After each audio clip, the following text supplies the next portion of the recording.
There is a dense, dark atmosphere on the windy roads that once led to the old sanatoriums that grace the wooded South Mountain. If you've ever driven around up there after dark, you probably know what I mean. The mountain is rich with history, but the oldest and some of the most frightening surrounds the Grandview Sanatorium. Grandview was the oldest health retreat on the mountain, dating back to 1847 when it was founded by Dr. Charles Frederick Leesenring. He originally named it Berks County Cold Springs. His tenure was a brief 12 years, as he died in 1859, presumably at his residence on the property of the sanatorium. In the 15 years following Dr. Leesenring's death, the property was leased out to a few different doctors to run and maintain. The property was purchased again in 1873 by a man named Aaron Smith, who named it Hygean Home and sometimes marketed it as Mountain Home. Smith ran it for 6 years until he went bankrupt in 1879. It was purchased at sheriff's sale by Dr. James Deppen and Dr. Reuben Wenrick for $14,700, which today would equate to around $382,000. They continued calling their new property Mountain Home. Shortly after their new venture started, tragedy started to strike the health resort.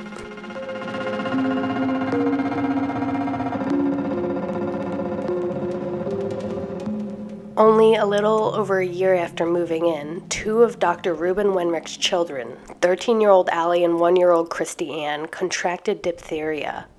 Both children passed away within 5 days of each other in the sanatorium in March of 1880. In 1882, another daughter of Reuben, named Emma, died at the age of 6 at Grandview of unknown causes. Out of the 7 children Reuben and his wife Sarah had together, only 3 of them made it to adulthood. A total of 3 died at Grandview within the first 4 years of owning it. It's also about this time that they changed the name to Grandview.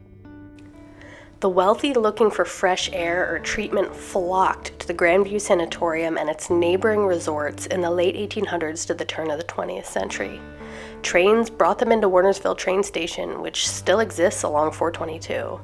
From there, they would be transported up South Mountain to the various resorts, and one of the largest and most popular was Grandview. In 1890, the infamous Grandview Chapel was built right down the road from the main hotel building. In 1895, Reuben's partner, James Deppen, died.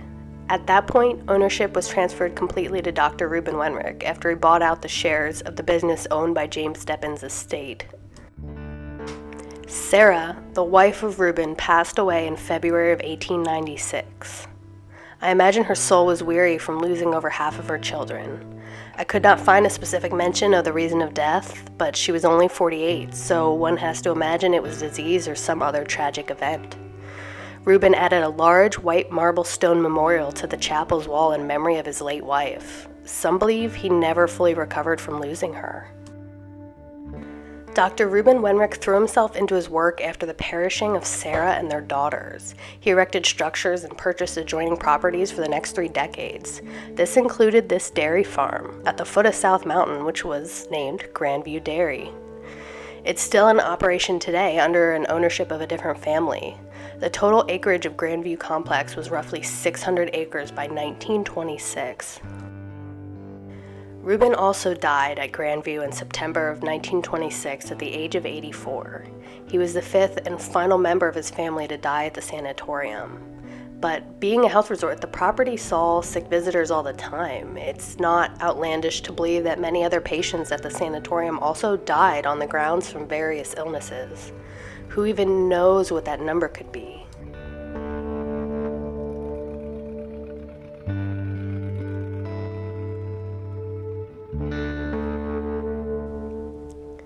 Reuben had 2 sons, George and John, who also became doctors and worked under him until his death at the sanatorium.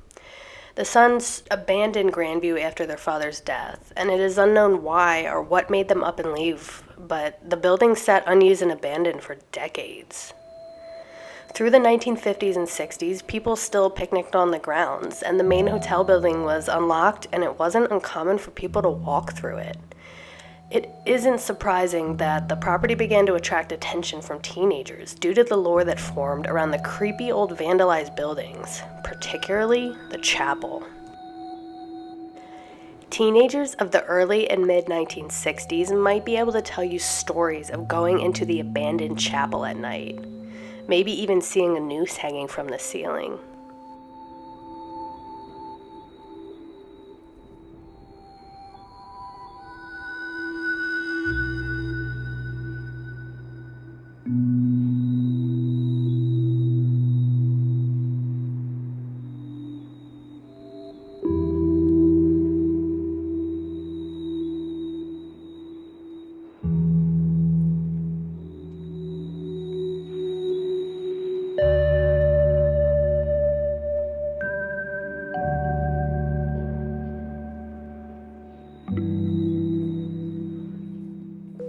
This meat locker, which sits pretty much right across the street from the ruins, is also another source of urban legend. Allegedly, at night, you can hear children's screams coming from within.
The main building, a 7-story hotel, was so beyond disrepair that the owner burned it in a controlled fire on February 18, 1967.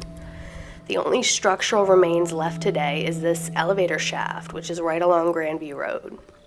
The only reason this survived the fire is because it was the only part of the building reinforced with steel rods inside the stone walls.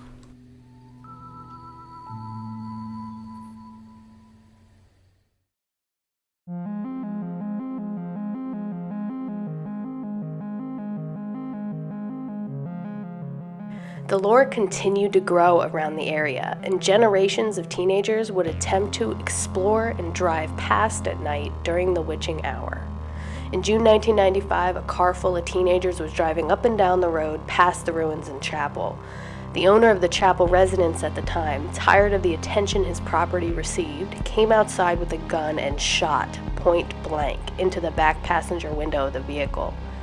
The boy sitting in the back passenger seat was hit in the head by the bullet and subsequently killed. That is the very brief but true cliff notes of that sad event, and there is an entire rabbit hole to dive down with that story alone. Google it if you care to dive deeper. Better yet, ask an older family member or friend about it, and chances are they'll know exactly what I'm talking about. People have reported to see and hear strange things around South Mountain at night. It is no wonder, with all the energy that might be left residing there after over a century worth of untimely death.